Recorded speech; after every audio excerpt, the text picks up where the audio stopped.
Assalamualaikum warahmatullahi wabarakatuh.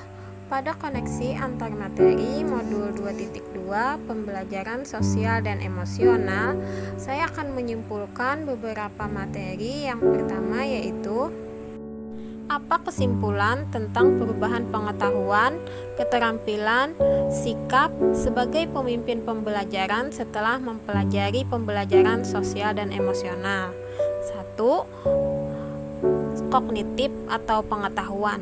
Sebelum mempelajari pembelajaran sosial dan emosional ini, saya agak kesulitan dalam pembelajaran di kelas untuk mengetahui kondisi psikologis murid.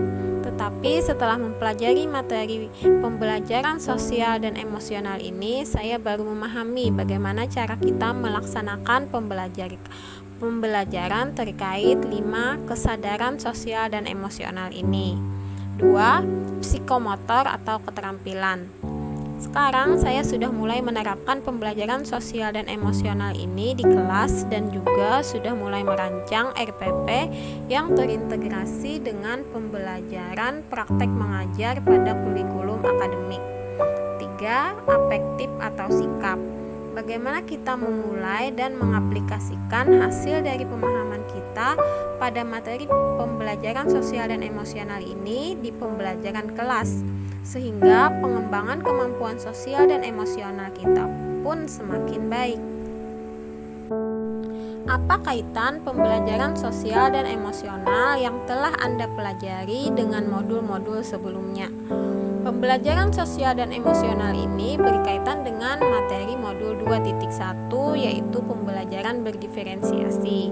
Pada pembelajaran berdiferensiasi yang perlu kita perhatikan adalah kebutuhan belajar siswa pada keadaan awal siswa.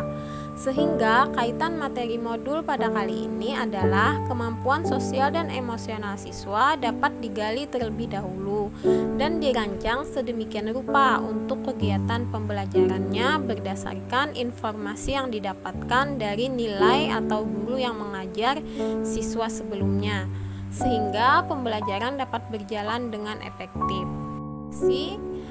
Yang pertama, sebelum mempelajari modul ini, saya berpikir bahwa materi mengenai pembelajaran sosial dan emosional ini hanya diperlukan untuk murid saja pada saat pembelajaran di kelas. Tetapi setelah mempelajari modul ini, saya keliru dalam memahaminya.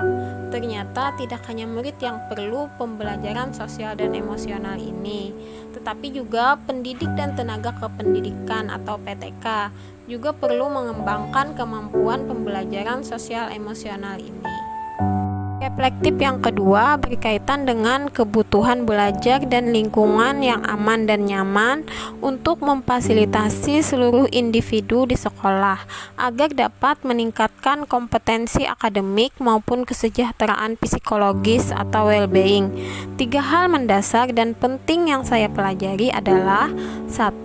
Siswa dan PTK sadar secara penuh dalam setiap interaksi dan kegiatannya. 2. 5 kemampuan sosial emosional perlu dikembangkan pada siswa dan PTK di sekolah. Dan yang ketiga, kesejahteraan sosial atau well-being dapat terimplementasikan dengan baik jika mindfulness dan 5 KSE berusaha untuk dipenuhi.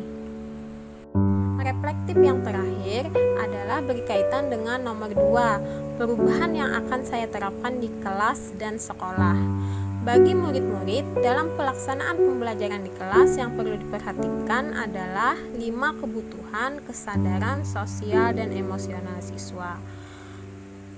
Yang selanjutnya, bagi rekan sejawat, membagikan pengetahuan yang saya dapat terkait pembelajaran sosial dan emosional ini kepada PTK di sekolah agar diterapkan secara bersama-sama.